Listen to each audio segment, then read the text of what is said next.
By the way, where's Dave Grush been? Where's Lue Elizondo been?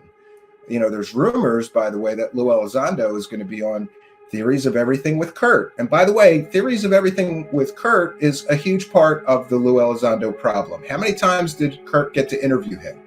Why didn't he ask him the hard questions? Like, what happened to all that money from TTSA? Why didn't you build a spaceship like you promised investors? Why did you quit? And what happened to the millions of dollars that investors were bilked out of? No investors made their money back, to my knowledge. Why won't anybody ask Elizondo the hard questions?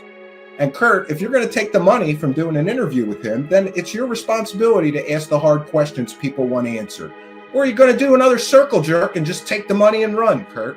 How many hundreds of thousands of monetized views has Curt from Theories of Everything gotten and made money from circle jerking Lue Elizondo and refusing to ask him the hard questions?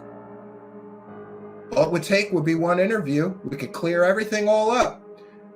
Where you claim that you ran a $22 million funded UFO program. Turns out that was false. Can you explain that or clarify that for us? You promised investors while you were a member of TTSA, along with your buddies, that you were going to create a spaceship with a revolutionary power source that would change the world. What happened to the spaceship? Where's the millions of dollars that you collected? How much money did you make, Lue Elizondo, from TTSA, where every investor got bilked out of money and nobody made their money back from their investment, to my knowledge? You know, these are the questions that people should be asking Lue Elizondo.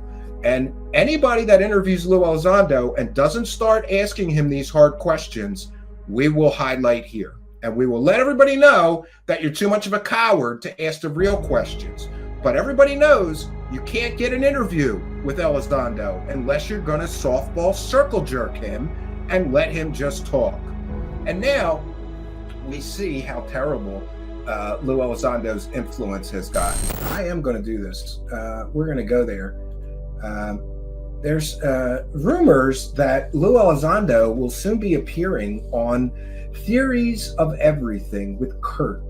And I'm just going to I'm going to just say this, and I'm going to be as polite as possible as I can to Curt from Theories of Everything. There was a time when I truly admired and respected Curt from Theories of Everything because he was willing to engage some of these UFO celebrities with hard questions.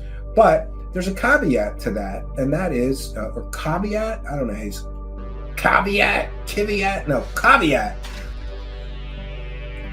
I believe that, listen, a lot of people are going after Curt from Theories of Everything, and I've tried to stay out of it. I did make one very disparaging comment on Twitter, which I don't apologize for, because there was a time when Theories of Everything with Curt was the great hope of people who are tired of these UFO celebrities pushing their false narratives and not being challenged. And there was a time when Curt was willing to accept critical and hard questions from viewers and ask them, these UFO celebrities, hard questions. But I think he got spooked, and you can look on our new short section. Curt once accepted a very critical question from me, and I was shocked. I was like, this guy with this huge show is going to actually ask this woman a real question that matters? And that was when he asked Linda Moulton Hale, why did you sell a completely and totally fake picture of an alien from a 2005 video game cover and put it behind a paywall and tell people it was a real picture of an alien? And listen, she lost her goddamn mind and melted down.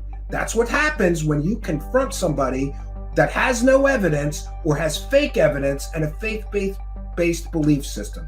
She lost her mind. So now, and by the way, after that, I think Curt, and a lot of people have agreed with this, after that Linda Moulton Hale meltdown, Curt pulled back from actually asking all the rest of the people on his show, including Stephen Greer and Lue Elizondo and many others, any hard or critical questions. And to be very honest with you, and I'm being 100% cards on the table, my heart on my sleeve, I like Curt from Theories of Everything. I like, for a time, I liked his approach to try to, get to the secrets of the universe. Let's bring all the greatest scientists in here. But a lot of the criticism about Curt from Theories of Everything is that after this Linda Moulton Howe meltdown, he didn't want to get confrontational. He wasn't prepared for the catastrophic meltdown, right, that people would go through when you confront their fake nonsense. So he pulled back, and basically he did the UFO circle jerk, just like all the other UFO circle jerkers. He took the clicks and the views, and he made all that money hosting these liars, these grifters, these false prophets of disclosure, and not being critical and asking the hard questions.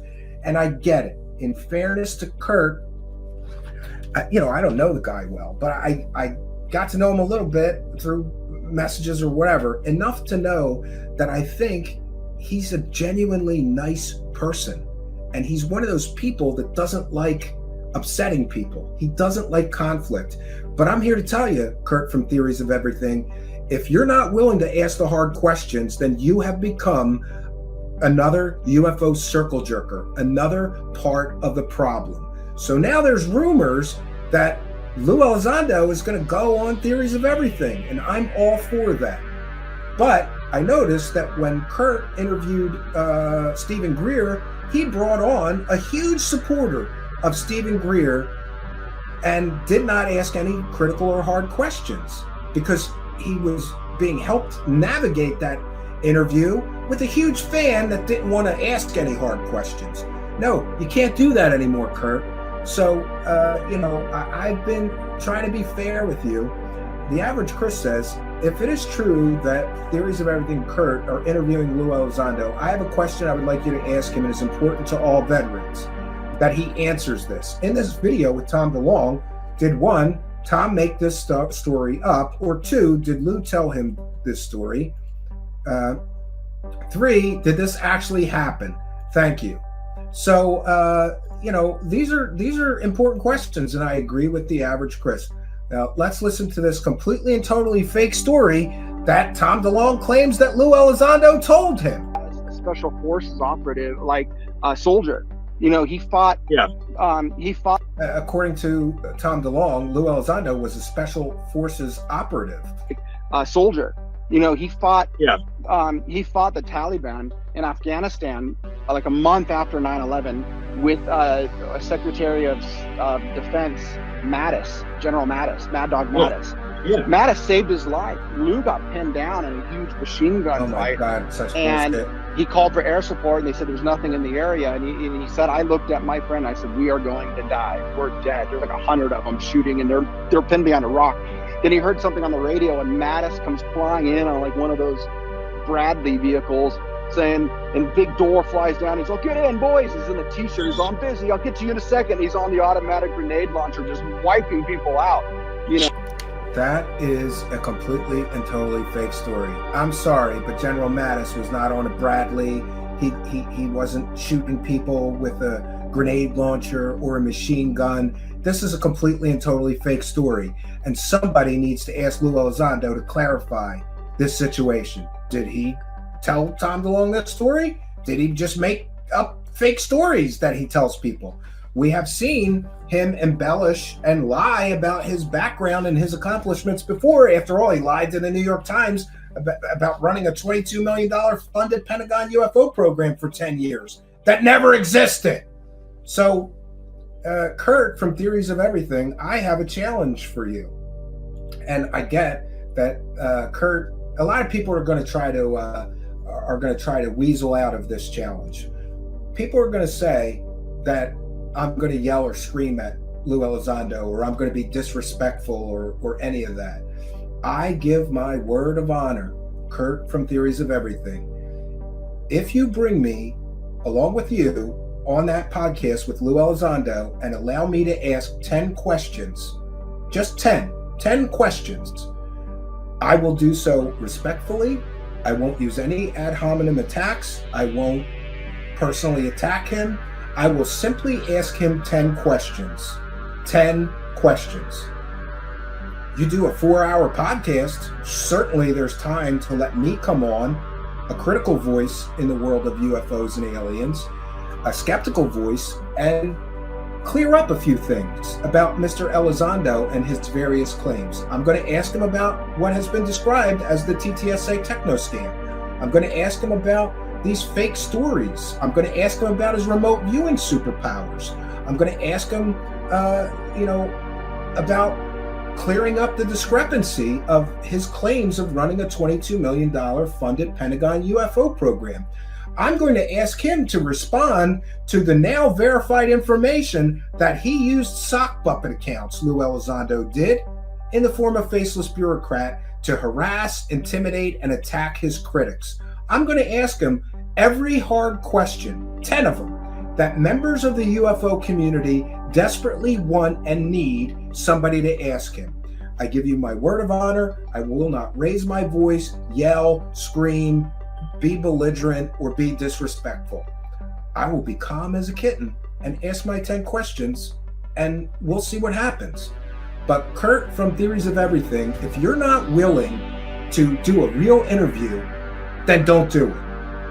If Lue Elizondo gives a real interview, I would love to be a part of that. I'll volunteer my time. I don't want anything. Tell me where and when. I'll be there to do it. 10 questions. But I have to warn you, Kurt from Theories of Everything, if you're not willing to do that and do a real moral and ethical correct thing in calling Lue Elizondo on his years of falsehoods, then you shouldn't do the interview. Don't think that I and everyone else is just going to allow you to take those clicks and views and make that money and do the circle jerk softball interview with Lue Elizondo, or allow him to use your platform for damage control for all of these damaging revelations about him that have been coming out over and over and over again. I further challenge you to let me bring Jeremy McGowan on and let Jeremy McGowan ask 10 questions, or let each of us ask 5 questions on this podcast. But I truly know and believe in my heart that Lue Elizondo will never agree to such an appearance. And again, I don't want to get personally insulting, but we have seen this man is not a moral or ethical man. He's not a man of virtue or courage. A man of virtue and courage does not use fake sock puppet accounts to go after his critics, to attack people that call him out on his false statements in that original New York Times article, or are critical of his evidence-free claims. A virtuous man, a courageous man wouldn't do that. So there's my challenge to Kurt from Theories of Everything.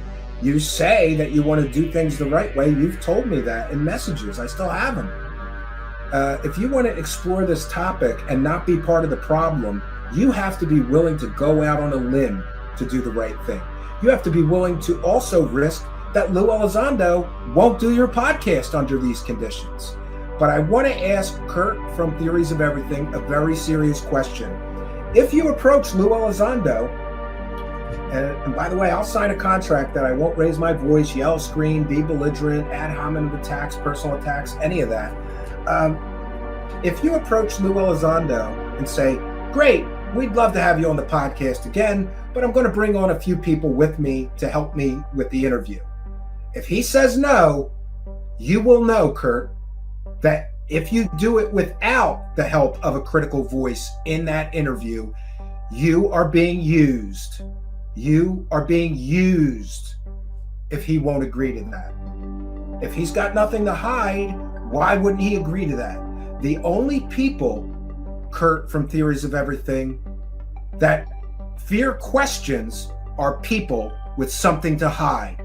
What does Mr. Lue Elizondo have to hide that he fears questions so much that he would refuse to do your podcast appearance just because you're bringing someone else on to ask the questions? And by the way, I'm suggesting that you bring me or Jeremy McGowan or somebody else that's a critical voice onto that show so that you, Kurt, don't have to be the bad guy. I kind of get that from Kurt. He doesn't want to be the bad guy. He doesn't want to confront people. And I think that it would be the best interview ever done of Lue Elizondo's career, because he's not going to be able to run from the questions. his only hope is going to be to pretend the internet went out or he had a power failure in his house as he runs from the critical questions that I believe will make him melt down worse than Linda Moulton Howe melted down. After all, did you see Linda Moulton Howe when she was forced to answer one question from me? Imagine Lue Elizondo having to sit there and being forced to answer 10 questions from me. There's a reason Lue Elizondo will only do friendly podcasts. And it's not because he's a truth teller. It's not because he's a courageous man. So that's my challenge to you, Kurt. And I hope that you will bear no ill will, but I feel obligated to call you out and say, you can't keep doing this circle jerk softball. You're not helping. You're hurting. You're doing more damage than good. And congratulations if you're making money doing softball interviews. If that's all you care about, then that's what you shall have. But if you want the respect of the community and anybody that has a conscience, you'll do the right thing and allow me to come on that podcast with your guest in a respectful, polite tone, and we'll get to the truth. Wouldn't that be something?